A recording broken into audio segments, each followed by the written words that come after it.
ça nous amène à la phase suivante, qui va en gros de Manipuliti, qui devait être une grosse opération anticorruption contre la corruption de la Première République finissante, mais qui va en fait être le laboratoire de toute autre chose, qui va être l'Italie des années 90 et des années 2000.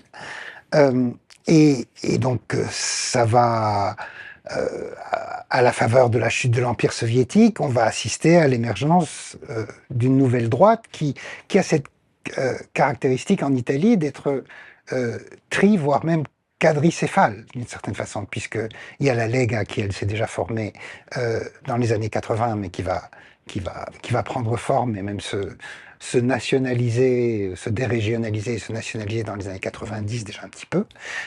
Il y a la mutation du MSI, donc le vieux parti fasciste qui était quand même tenu en marge et qui va se normaliser en devenant Alliance nationale.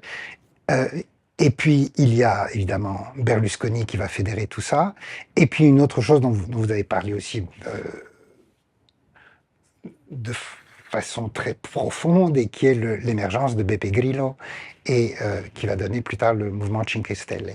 Donc ça, c'est ce qui se passe à droite, donc une effervescence à droite avec plusieurs têtes, d'une certaine façon, mais avec Berlusconi en enveloppe. Et puis à gauche, c'est le moment de la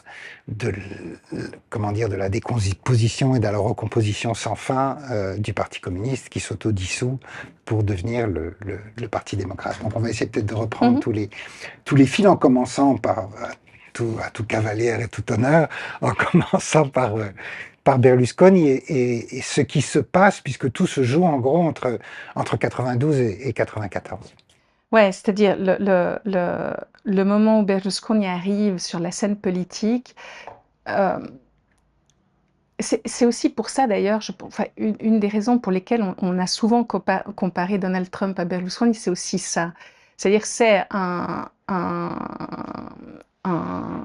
industriel, quelqu'un qui a fait fortune, qui a ses chaînes de télévision, qui a fait fortune d'ailleurs très fortement grâce à l'appui et à l'aide que lui a donné quelqu'un comme Bettino Craxi. Et qui, dans le cadre d'une Italie où la démocratie chrétienne est empêtrée et doit se dissoudre autour des questions de cette Tangentopoli, hein, des pots de vin, de la cité des pots de vin, que le Parti socialiste est aussi empêtré dans cette histoire-là, et le Parti communiste lui, quant à lui, subit le contre-coup hein, pour donner une date, la chute du mur de Berlin. Et donc, le secrétaire du Parti communiste annonce « c'est plus notre histoire, nous entrons dans une nouvelle phase, on n'a plus rien à voir ». En gros, on n'a plus grand-chose à voir avec cette histoire-là, l'histoire du Parti communiste, et donc il annonce la création, hein, enfin la dissolution du Parti communiste, la création du Parti des démocrates de gauche. Et donc c'est dans cette phase-là de crise de légitimité des partis qui avaient jusque-là conduit, de près ou de loin, avaient été des points de référence de la République issue de la résistance. Donc cette perte de légitimité, la dissolution de ces partis, la fin du bloc soviétique, arrive cette figure qui est celle de Silvio Berlusconi, qui dit face caméra, qui va donc sans avoir c'est aussi une pratique qui sera ensuite beaucoup reprise, sans avoir de journaliste en face, il annonce qu'il se met à disposition de la nation et il annonce la création de son groupe politique et sa volonté d'arriver aux élections. Et donc ce qui est intéressant dans ce populisme autoritaire, si on reprend l'idée de Stuart Hall, c'est qu'effectivement, Berlusconi arrive à mélanger des familles politiques qui jusque-là ne se mélangeaient pas. La Lega Nord de Bossi, toute xénophobe et raciste qu'elle était, avançait toujours l'idée, alors ils ne se sont pas dit antifascistes sauf erreur, mais ils disaient au moins qu'ils n'avaient rien à voir avec le fascisme.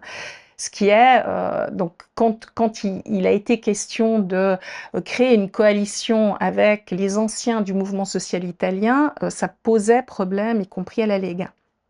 Donc en fait, Berlusconi a réussi à créer cette constellation où il avait un rôle premier, où son parti, qui a été vraiment un parti instantané, comme on l'a appelé, créé vraiment de rien, grâce à une véritable, enfin, à ce qu'il savait le mieux faire, c'est-à-dire à une véritable publicité et machine publicitaire qui l'a rendu effectivement concret et visible. Eh bien, il a réussi à mener dans cette constellation-là la droite néofasciste de Gianfranco Fini et la droite, l'extrême droite régionaliste de la Lega, qui voulait en fait effectivement plus rien avoir à faire avec un exécutif italien central. Oui, Donc on est à l'époque, ils sont encore dans la Padanie. à l'époque, ils sont encore dans la Padanie. Et donc, cette constellation-là, le ciment de cette constellation-là, parce qu'il en fallait bien un, c'est effectivement l'anticommunisme et, et donc l'anti-antifascisme, qui devient un ciment idéologique fondamental. Après, ils sont d'accord sur toute une série d'autres choses, hein, mais qui devient un ciment idéologique fondamental dans une Italie où, vous le disiez, le Parti communiste est plus que l'ombre de lui-même, donc il fait plus vraiment peur à quiconque. Et où la question du rassemblement de la gauche est pas tellement à l'ordre du jour. Alors, on a affaire à cette constellation-là, à la Lega qui est en fait aujourd'hui le plus vieux parti d'Italie, aujourd'hui existant, hein, c'est assez rigolo de le dire comme ça, et qui va s'appuyer sur une constellation avec les anciens du mouvement social italien, de la droite des néofascistes, mais c'est vraiment des néofascistes, dans le sens, le personnel politique du mouvement social italien, c'est des gens qui étaient dans la République de Salo, y compris la figure tutélaire de Giorgia Meloni aujourd'hui, qui est, ah, ça y est, La Russa, non, non, Almirante. Almirante, merci, qui est Giorgio Almirante, qui était l'un des rédacteurs de La défense de la race en 1938, qui a suivi Mussolini dans la République de Salo. Donc c'est vraiment un personnel militant qui sort de là. Hein. Donc concrètement, eh bien, le passage du mouvement social italien à Alleanza Nazionale et à l'Alliance nationale, c'est aussi un passage très très important pour assurer une emprise de cette constellation-là sur le pouvoir, avec Gianfranco Fini qui annonce la fin du fascisme et de l'antifascisme, qui annonce être au-delà de cette caractéristique-là et qui annonce surtout, et ça aussi ça fait écho à aujourd'hui, qui annonce surtout que la droite italienne, c'est pas uniquement, elle n'est pas forcément liée au fascisme, elle était là avant le fascisme, elle était là pendant le fascisme, elle était là après le fascisme. Donc en tenant une continuité dans le fait même de le dire, hein, entre la droite présente sous le fascisme, donc le fascisme avec la droite qu'il veut créer. Son grand rêve, c'était de créer un grand parti de droite, quand même bien issu du fascisme italien, mais qui aurait eu cette espèce de normalité qui lui aurait offert le pouvoir. Et à ce moment-là, Fini apparaît comme une personnalité plutôt aimée, disons, dans les sondages par la droite, et y compris acceptée par la communauté internationale, malgré le fait que juste avant le tournant, hein, du mouvement social italien Alleanza Nazionale, et donc une année ou deux avant, Fini continuait à dire que Mussolini était le plus grand homme d'État italien, et puis il avait été aussi un des porteurs de la grande manifestation qui avait lieu à Rome en octobre 92, donc 70 ans après la marche sur Rome, soi-disant contre la corruption, hein, mais la corruption devenait Démocratie. voilà, exactement, devenait la démocratie. Donc, mais avec ce qui est intéressant aussi, c'est les tensions entre les trois membres de la coalition, c'est-à-dire la Lega, le MSI, donc le parti fasciste devenu l'Alliance nationale et qui se reconstruit comme ça, et Forza Italia de Berlusconi. C'est-à-dire que chez Berlusconi, mais il faudrait aussi détailler les éléments, son rapport au catholicisme au Vatican, son rapport à la mafia, etc. Mais d'une manière générale, le grand truc de Berlusconi, c'est une dépolitisation à vocation émancipatrice. C'est-à-dire en finir avec la politique, c'est moi je suis comme vous êtes comme moi, on en a marre de l'État, vous aimeriez, faudrait le fisc, peut-être vous pourrez pas, mais moi je peux, et donc jouissez au moins du fait que moi je le fais. Donc il y a ça. Euh, du côté de la Lega, on est à la fois dans une forme de libertarianisme de petits propriétaires, avec l'idée pas d'impôt, matraquage fiscal, régionalisme en plus avec un espèce de racisme tous azimuts, mais qui commence avec l'Italie du Sud, et surtout très anti-État. Tout à fait. Et fini avec l'Alliance nationale, là, c'est quand même un tout autre projet, même si ça s'inscrit dans la constellation, qui est le projet de, comme vous disiez, de reconstituer une droite, c'est-à-dire un parti politique, un mouvement politique, voire même l'aile politique d'un pays.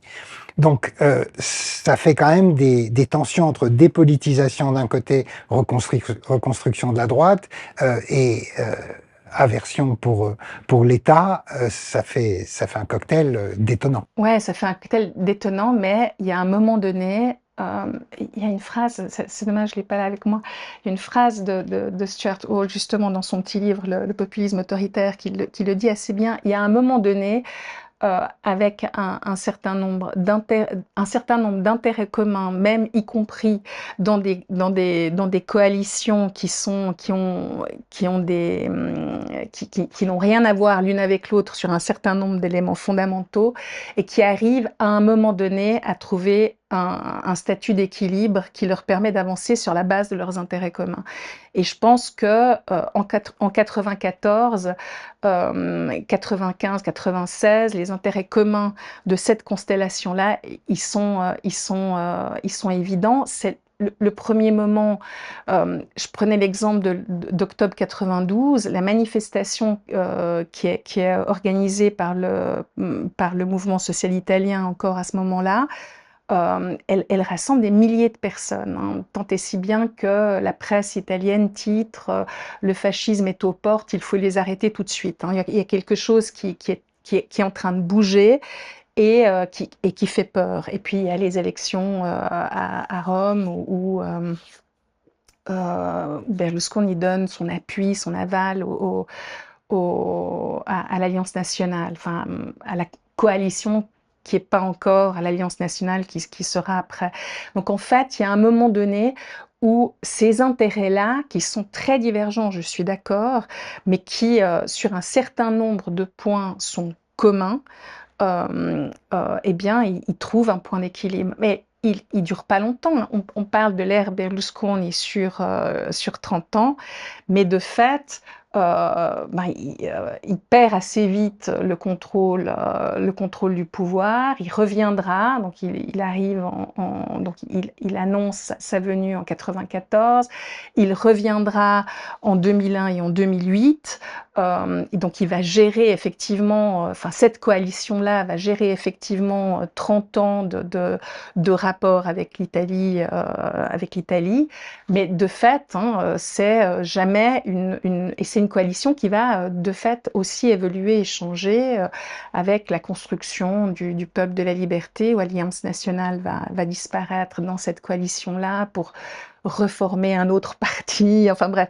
Donc en fait, les tensions à l'intérieur de la coalition vont rester de manière assez importante du point de vue du projet politique, mais cette coalition va néanmoins tenir, et ce, jusqu'à aujourd'hui.